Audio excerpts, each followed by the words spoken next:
Are you at your point where you think you've hit your bottom, or maybe that there's just no way you're ever going to feel like things can change? I was like that. I really was. And I want you to know, my name is Bromo, by the way. I want you to know that there is a way out. Please join us for my podcasts. All right, there is a way out. My name is Bromo. It is the 22nd of January here in Bismarck. About 20 degrees. Finally, after about a week and a half of some real frigid weather, we're on the plus side.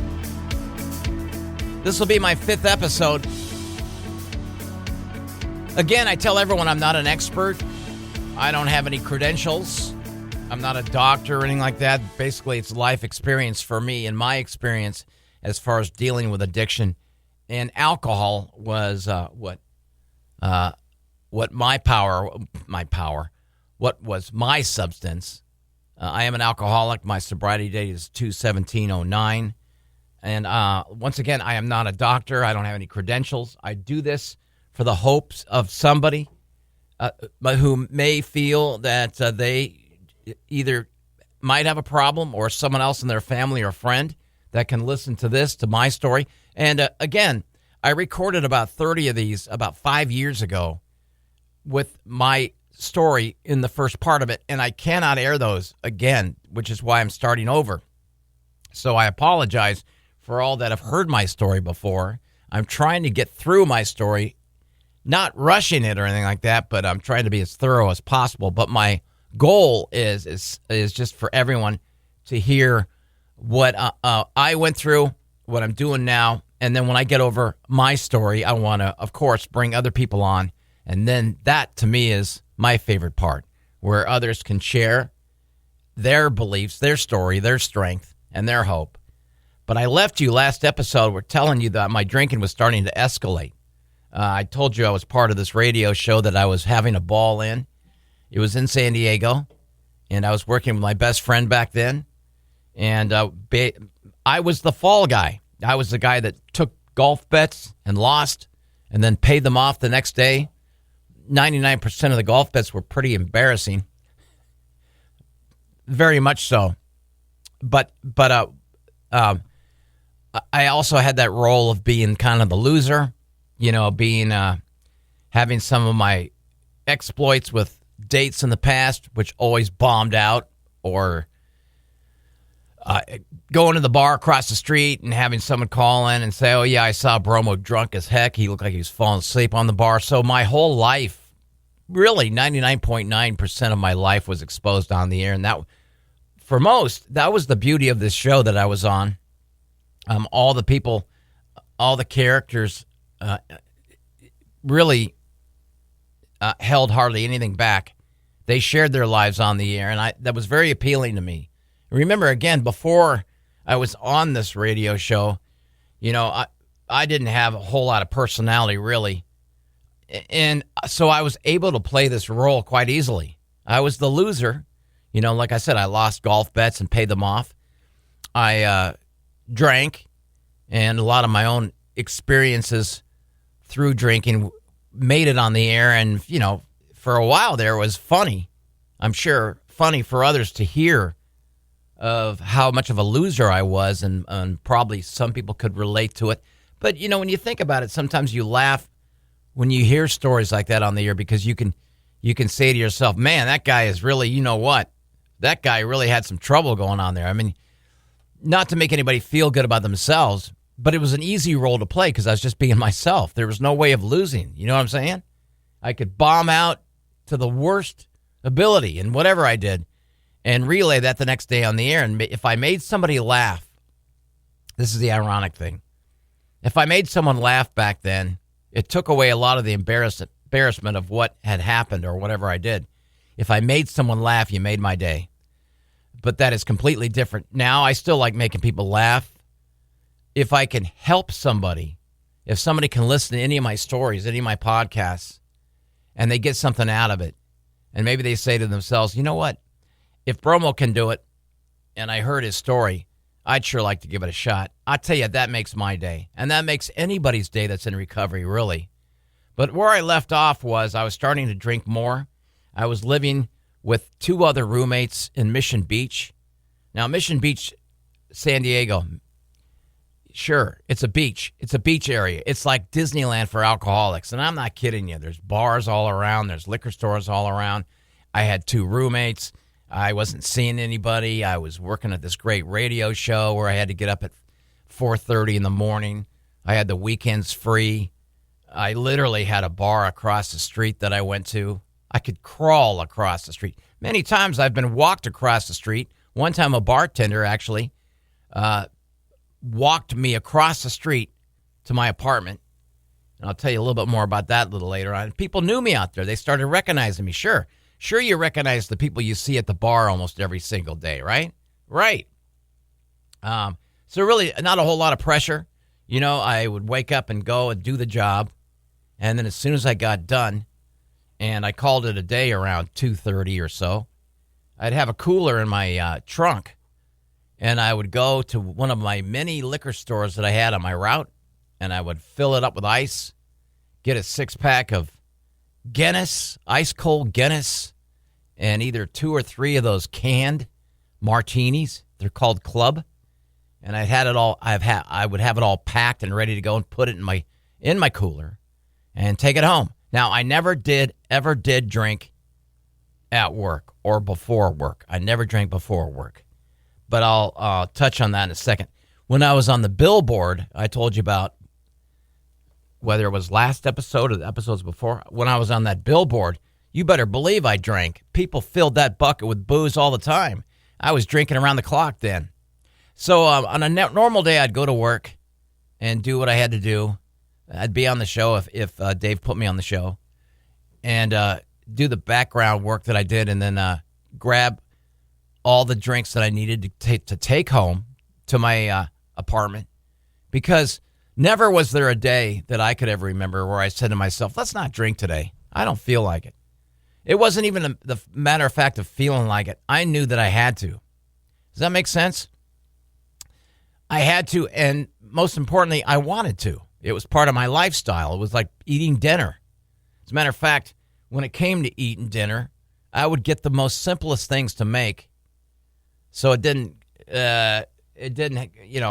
involve any elaborate, time-consuming preparation in eating dinner.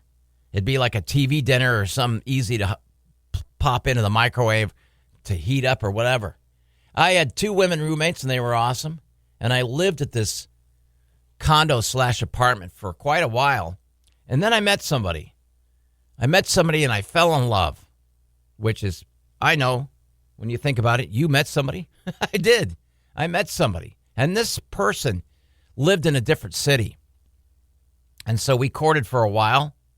Doesn't that sound old-fashioned? We courted for a while, talked on the phone, and one day I was able to talk her into coming out. And I went and bought her a plane ticket. And she came out and stayed a couple of days.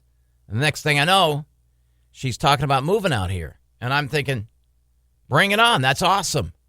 You can move out here. You can stay with me for a little bit. And then she did. And then I made preparations, she and I, to get our own place, which we actually did some searching around. And we really, both of us wanted to live downtown. Now, downtown San Diego has changed quite a bit since I was a kid. And downtown San Diego is not cheap. We found a tiny little studio, if you can believe it or not, for a boatload of money. And then I had to tell my roommates that I was leaving. And my roommates understood. So I packed up my cat. I believe I had 1 cat at that time. And moved downtown with my girlfriend. Now, when she and I met, and when she and I would get together on the few times that she would fly out to see me, drinking wasn't a problem. I drank, she drank. We would go down to the bay. Where I lived now was really like within 400 yards. The bay was off to my right. You walk across the street, and the beach is over to my left. It was really paradise out there. And so she and I would drink on the bay, grab a couple of plastic cups, and sit there and take in some sun and beach chairs and drink. Not a problem. Go to dinner that night and drink, and then fall asleep. Do the same thing the next day, and then she'd go back home. Well, when she came out here and we got together and we moved in together, the drinking continued on my part. And there were several times when she didn't drink. And then now, as we lived together, it's a different deal than just coming out and staying with your boyfriend for a couple of days. Now we're living together. Now she's waking up and seeing me every single day, and she's watching my life pattern. And she had said to me once, I think you're drinking way too much. We don't have to drink tonight. And I'm like, I want to, because remember, before I met her, I was drinking every day, and that was part of my life. I wanted that part of my life to continue. So I said, well, no, I can only have a few drinks. And she goes, since when? I see you drink every single night, and on the weekends, you're drinking in the daytime and at night. And I'm getting a little defiant, And I said, look, I can stop if I want to. She goes, well, then do it. Do it for a couple days. And I tried, and that failed. So that drinking continued, and that caused some friction.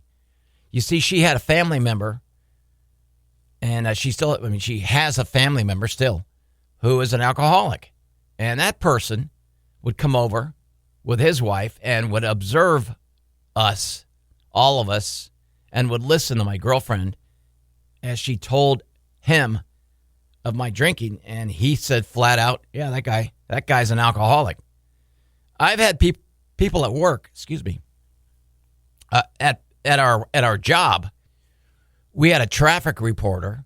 Yeah, because in San Diego, it's so busy, you need someone to give you the traffic. And that sounds kind of foreign out here in Bismarck. But, of course, the big cities, you have a traffic reporter. We had a traffic reporter on the show who is an alcoholic, and she'd been alcoholic for quite a while. She'd been sober for quite a while is what I mean. She observed me many times. She had heard all my stories on the air, and she said flat out in front of me one time off the air, dude, you're an alcoholic. And I would say, F you. You're the alcoholic. You're the one that has to go to those meetings. I'm fine. I'm not missing any work. I'm not here late. I'm performing. And she goes, dude, I can smell it on you. Yeah. So that issue was always going on at work with her. That's why I never really went in to talk to her, because she had her own room. So getting back to my girlfriend, her dad had said, yeah, he's got all the signs of an alcoholic. So she obviously wanted to test that and make sure that I was going to either take action on that or she would take action. And the first step was on her part when she would say, look, I just got to tell you, you keep telling me that you can go without drinking, and every day that goes by, you don't. So what I'm telling you is you better stop drinking, because if you keep drinking, I'll leave you. So I tried that for a couple days. Underline the tried part. I hid she wasn't that tall, so I hid some of my bottles way in the back of behind. And, of course, I would get by with it. And I don't know how, because alcohol is so prevalent. It's really, you can smell it. You can see somebody's face turn red, whatever. But I was able to fool her on a couple of days where she thought I didn't have anything. I was able to get that bottle that was hidden and take my shots, or take a full glass and gulp it in the bathroom. But I was able to get by until one time she found the bottle. She called me in and she goes, what's this? And I said, I may have left it. No, So I confessed. And she says, look, dude, I'm not kidding you. You keep drinking and I'll leave you. So either stop or I'm gone. So I remember we had tried a couple times. I tried a couple times, and I said, all right, let me not drink tonight. And it was horrible. I couldn't sleep. And I remember once, the times that she and I would drink together was awesome, because then I had the green light, Since she's drinking, I'm drinking. I remember one time she said, we woke up on a Sunday, and I said, can we watch some football today? Because usually when we watched football, we drank. She goes, no, we're going to a brunch. said, gosh darn it. We're going to a brunch. Yeah, my friend, I told you about this a couple days ago, plus you probably weren't listening. We're going over to a brunch, and I want you to drive. And I said, all right. So that obviously tells me I can't have anything to drink. So we go over to this brunch, and she's having a Bloody Mary, and I'm having a virgin Bloody Mary with a couple of crappy little vegetables inside it. And I'll never forget, there were loads of people there. Loads of people I didn't know, and she knew almost everybody. So at one point, instead of me joining a circle to engage in conversation with people I didn't know, I was looking around for something, and something caught my eye. And I walked over, and I picked up one of those Etch-a-Sketches, you know? It was on the mantle. And I said, look at that. Oh, wow, man, I haven't seen one of these in years. And as I picked it up, I kind of shook it.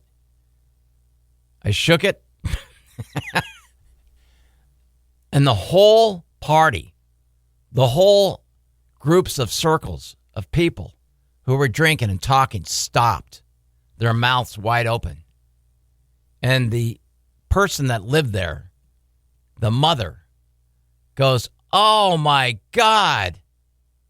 And everything was in slow motion. They're all looking at me like my head's on fire. And I'm like, what? It's an Etch-a-Sketch. What happened was their daughter had drawn this Starry, Starry Night. You know, that famous picture, I guess that's what it was called. If I said it right, Starry, Starry Night. And it was, in fact, so detailed and so perfect that they had taken a snapshot of the Etch-a-Sketch and sent it to the Etch-a-Sketch people, and they were so blown away by it, they wrote back with this note saying, oh, that is perfect, great work, we want to send you this, send you that. And I blew it. I took that picture and blew it away within 2 seconds. Wiped it out. Now my girlfriend's pissed off, yelling at me on the way home. I haven't had anything to drink at all. And my first argument was, if that damn thing was so special, why didn't they put it into a case with armed guards standing next to it? Anyway, that's just one of the arguments I remember. But that was towards the end. Because the very next day, I couldn't go 2 days in a row without drinking. There's just no way in hell.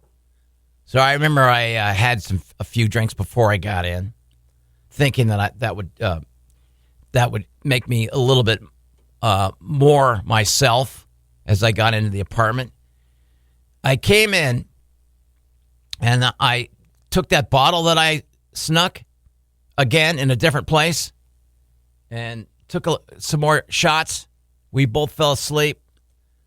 I went to work, and I came home, and I looked around the apartment, and everything was torn apart.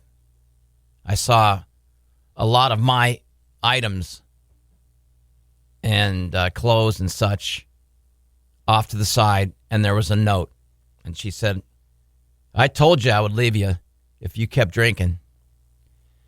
And the bottom line was, remember now, she gave me 3 different chances. And on 3 different times, I chose the bottle. And it wasn't like I didn't love her, because I did. But my love for the bottle and the drink was more powerful, easily more powerful. So looking around my scattered apartment just beat me up bad, tore me up. For, I don't know, a couple of weeks, I went into the biggest tailspin. I continued with my 6-pack of Guinness and my 3 martinis in a can. But I also started a new numbness. Those AM, PM Tylenol pills. I figured to myself, man, I want to numb myself even more. I started taking 5 or 6 of those. Those AM, PM Tylenol pills. You know what I'm talking about? Usually those things will conk you out. I took about 4 or 5 of those to go along with a full 6-pack and about 3 of those canned martinis. Wiped out. I'd get up about 4 o'clock, and I don't know how, get into the shower, And after about a week and a half of doing that for a steady rate, I started realizing my legs were becoming numb. And I'd go to work, and I would continue to be there on time. But after about an hour and a half of being at work and being awake, the shakes came. And man, I'll tell you what, I don't wish the shakes on my worst enemy, on anybody's worst enemy. If you've ever had the shakes before, it's the most haunting feeling you'll ever experience. And like I said, it came about me about an hour and a half after I woke up. The shakes would come. I'd be walking down the hallway thinking to myself, I could feel my blood boiling because I have high blood pressure, you know. And I could feel my blood boiling. And I kept thinking to myself, I'm going to stroke out. I kept thinking to myself, when am I going to collapse to this? Because I knew the drinking was bad, but still, I was dealing with it. It was part of my life. But now I'm mixing AM, PM Tylenol pills to go along with it. And I'm not that dumb. I'm not that smart. But something told me that this isn't good. And I remember I'd go home every single night and force myself to eat a plastic TV dinner of chicken and crap. I'd watch the same movie over and over again and cry and pick up the phone and call her and leave a message. And I remember that she had told me later that the first couple of messages, she almost wanted to turn around and come back, you know, to be with me. But after every night, one of those crying, drunken, crying, slobbering phone messages, she just tucked them away and didn't even answer, didn't even listen to them because they were all the same. They were so bad, and living in that apartment that she and I had, because at that point we moved from a studio, we moved upstairs to the second floor, and we actually had a one-bedroom. So that one-bedroom apartment felt like hell. Such bad times of remembering that. My mom, I would call her. She'd come all the way out from La Mesa, which was about 20 miles away. She'd come downtown, sit in a park bench, and look at me, and she was worried. She looked at a troubled son who was spiraling downhill because at that point I had a week off of vacation. And when I had booked that vacation time and I had asked for that vacation time weeks ago, maybe even a month ago, I had thought to myself, oh, this is going to be great. I could spend time with my girlfriend, sleeping in late and doing all that stuff. But now I'm by myself, empty, thoughts circulating through my head. I wonder what she's up to. She left me because I refused to leave the bottle. And my poor mom would sit at the bench and cry, and because she couldn't do a thing about it. She's looking at her troubled son who's lost everything, who's completely demoralized. Calling my best friend up, the host, and telling him and crying, and he would say, dude, get yourself together, man. Take a shower. Get your man up. You know, and that's what every friend will try to tell you. Man up, get yourself together, stop drinking, which I, of course, knew I was not going to. That week was hell.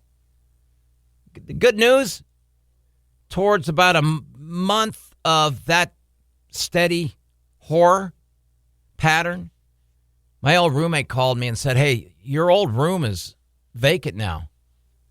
The roomie that was staying in your old room left. How'd you like to come back?